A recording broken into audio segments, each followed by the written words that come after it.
What are the do's and don'ts? Het beste natuurlijk altijd als je op de zon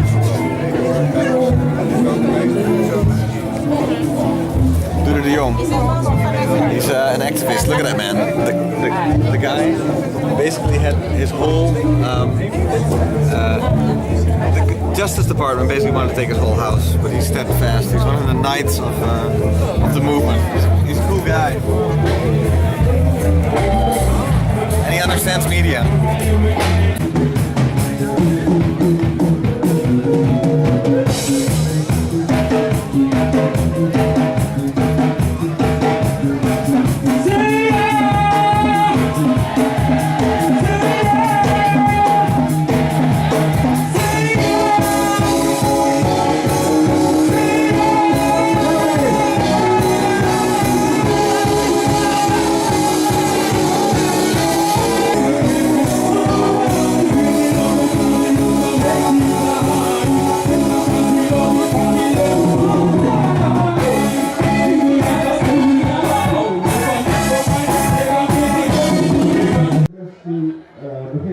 Maar dan nu, hier op het podium, America's most prestigious cannabis editor.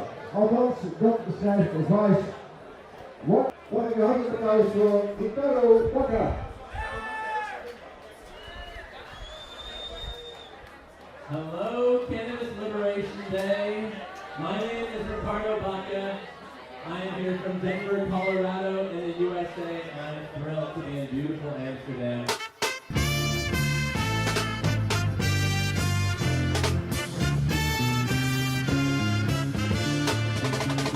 In this strange, strange land, as a free, free man, trying to explore all the things that I can.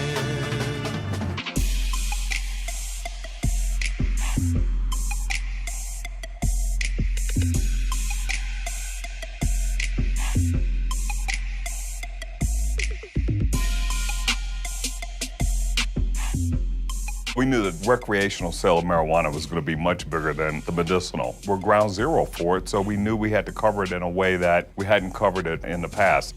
People are watching very closely what's happening here. You know, for us to take it seriously is just smart journalism. It's a massive story, so basically it's an all hands on deck situation for us. I spent about 3 months trying to decide who was going to be our marijuana editor before we settled on Rick Baca. You know, he had covered the music scene for many, many years. So I knew that he was familiar with marijuana. We just knew that he could build something like this from the ground up. Perfect choice. He was right under our nose. We have a brand new Culture of Cannabis website called The Cannabis. Everybody is saying the newspapers are dying, but I think those people should be excited, and many of them are, that the Post is going out on a limb and trying something like this. I want to start by talking briefly about my first visit to Amsterdam back in 1999. I remember landing at Central Station on a train to Paris, and just, of course, like every American before and since, you know, that smell on the canal, I smelled it everywhere. Cannabis appeared to be legal here, and of course I learned that it wasn't, and it isn't, and we'll talk about that, but you know, it's just that Dutch spirit that allowed this plant to be semi-free. I was really impressed and enamored with it, and now, you know, here I am back in Amsterdam. It's great to be here, and this is a very different Amsterdam. A lot has changed, but perhaps more importantly, a lot has changed where I come from. And I know you guys are well aware of what's happening in Colorado, Washington, and elsewhere. But briefly, the greatest hits in 2000. My colleagues and I, my neighbors and I voted to legalize medical marijuana. And in 2009, our government decided that this should be regulated. Not just legalized like in California, but regulated so we knew what was happening. We chose to decriminalize it after that in our capital city, and then in 2012, Colorado and Washington State voted to legalize recreational marijuana, becoming the first in the world to do so. All you need is an ID. You walk into the shop, right there, you show you're 21, and you pay your $7 to $12 per gram. It's a lot, it's too much, it's very high taxes, but you walk out with legal cannabis, and it's that simple. Now, all of us recognize that the United States is largely responsible for a lot of bad drug policy the world over. But I can tell you that there are people working feverishly hard in America to make it right and to show that a regulated market can work and that legalization makes so much more sense than prohibition.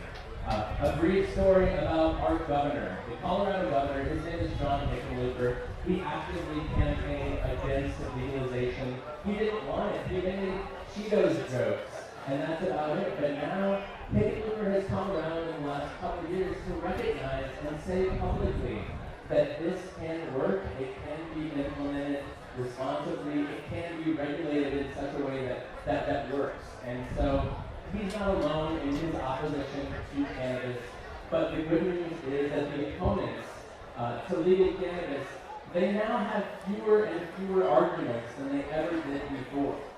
Because we're showing in Colorado and in Washington that this can work, this can be successful, and this makes sense.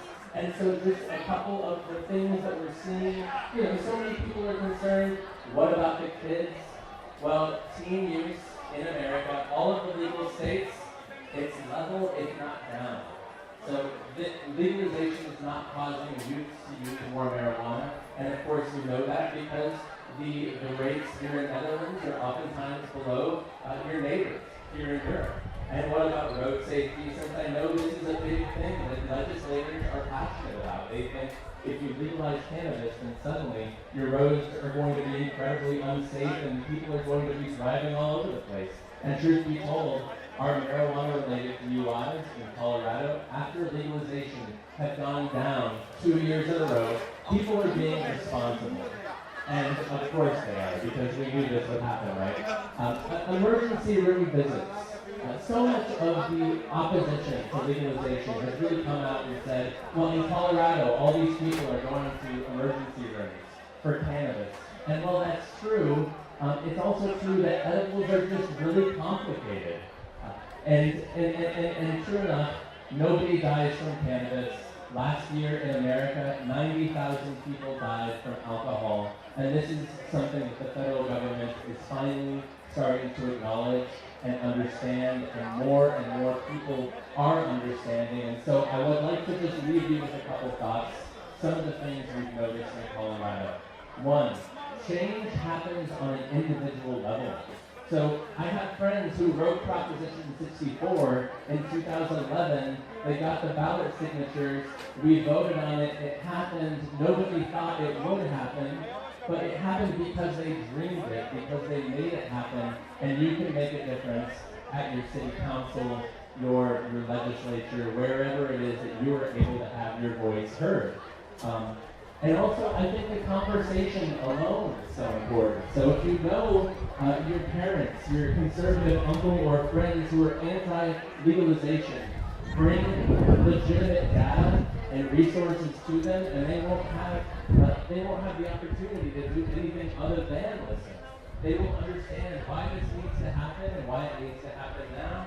And so whether you're from Amsterdam or Barcelona or Denver or Ann Arbor or Beijing, I would just like to encourage you all to make yourselves heard, because this absolutely matters. And we're showing in Colorado, Canada, California, Uruguay, that legalization makes more sense than prohibition. Thank you very much, and have a great Cannabis Liberation Day. Thank you. Applausje voor Mikado. So have you ever heard about Finland? I have heard about Finland. Yes, absolutely. I don't know much about the drug policy and what's happening in the conversation there. Nothing.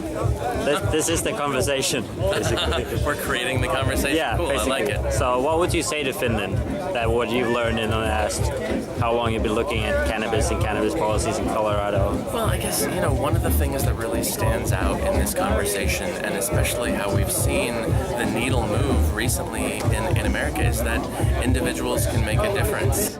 And it's such a cheesy thing to say that you alone can make a difference, but truth be told, how do we expect these legislators and lawmakers and rule makers to change their long-held opinions about a substance that they themselves have already been lied to for decades, unless we are coming to them and presenting quality information and compelling stories and narratives, and truly the personal stories are what push the needle, and that's how you go medical and eventually recreational.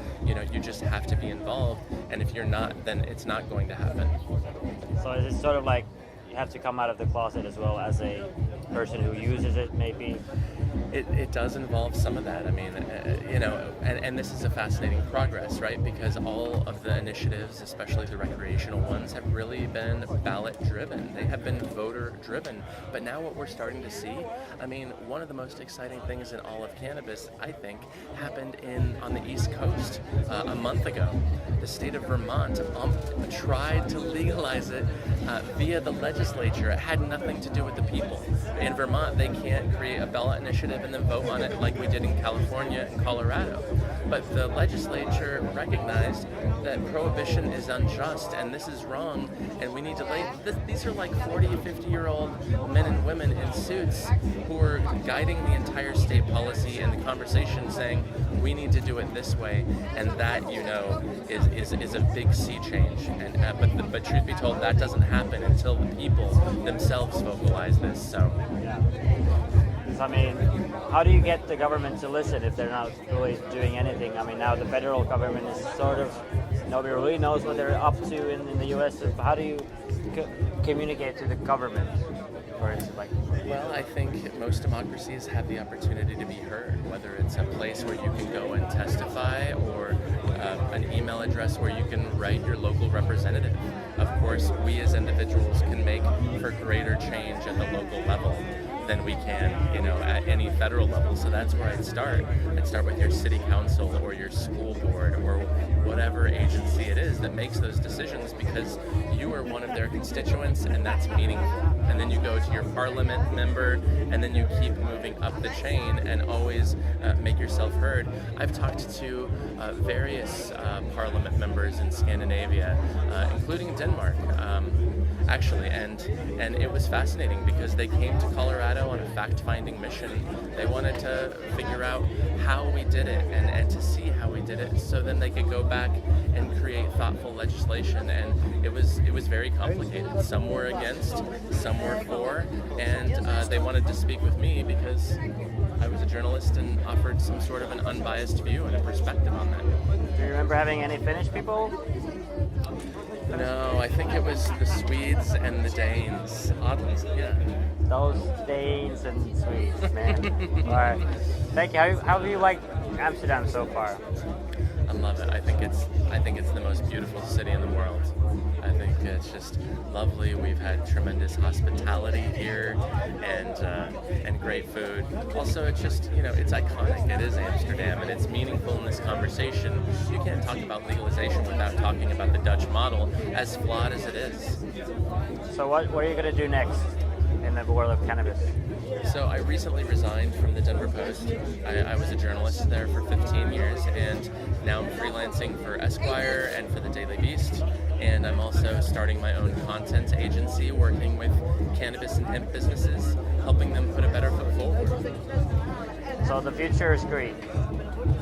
The future is absolutely green. Inevitably, we're going this direction. It's only a matter of when. All right, thank you. Please. There's no Yeah, put it up with it. That's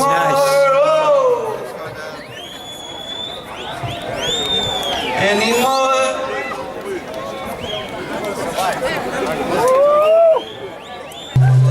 Oh, there's no at all. Nothing at all. There's no tomorrow. Yeah, anymore.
hold on.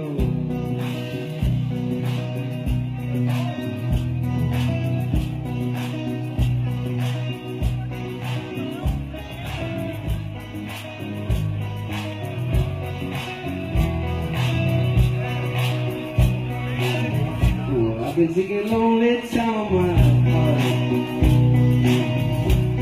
Oh, darling, when I'm taking on my heart and I'm going, take away my love. But I don't wanna know what time it is. When I'm with you next sorrow.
The mic does the word, best face,